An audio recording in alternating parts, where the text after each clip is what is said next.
Dywedodd rhywun unwaith, yn y dyfodol bydde pawb yn fyd enwog am 15 munud. Ac mewn ffordd, fe wnaethon nhw daro'r hoelen ar ei phen. Nawr bod modd dod y hyd i bawb yn y byd ar safleoedd rhwydweithio cymdeithasol, mae pobl yn llygad y cyhoedd mewn modd na allan nhw fod wedi dychmygu dim ond 20 mlynedd yn ôl.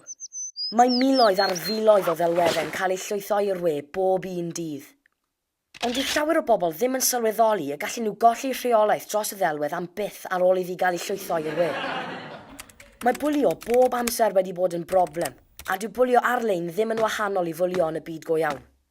Os oes rhywun yn postio negeseuon cas a sarhaus amdano ti Ar-lein, does dim rhaid i ti dderbyn hyn.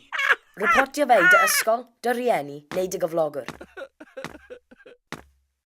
Achos gall lluniau ar-lein o flynyddoedd, gall pethau wnes ti pan oedd ti'n ifanc achosi trafferth i ti yn y dyfodol. Os yw delweddau wedi ei gosod Ar-lein, gall unrhyw un ddod o hyd iddyn nhw.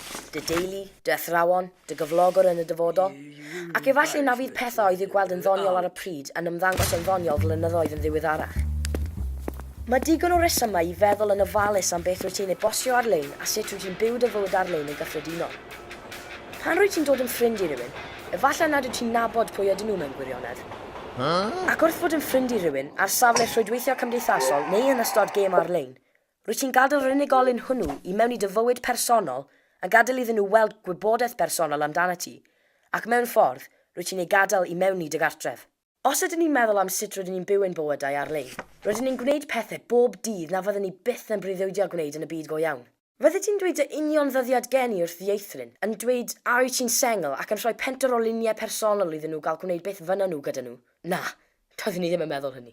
Mae'r rhyngrwyd yn gymuned go iawn o bobl sydd wedi eu cysylltu drwy gyfrifiaduron. Felly, dyle ti drin bobl nad wyt ti yn ei hadnabod ar y rhyngrwyd yn yr un ffordd ag y bydde ti yn trin dieithriaid ar y stryd. Cadwch eich gwybodaeth personol yn breifat. Peidiwch a'i rhannu Ar-lein. Dylech chi fyth cwrdd ag unrhyw un Ar-lein, heb dweud wrth oedolyn o flaen llaw. Defnyddiwch ffug enw neu cymeriad gwahanol wrth chi ddefnyddio ystafelloedd sgwrsio neu gemau Ar-lein. Os ydych chi'n teimlo bod rhywun yn eich bygythio neu yn eich aflonyddu, dywedwch wrth oedolyn neu i'w reportio. Peidiwch fyth ag ymateb i unrhyw negeseuon sydd yn brovocatif, anaddas neu'n anfoesgar. A chofiwch, allgofnodi bob tro.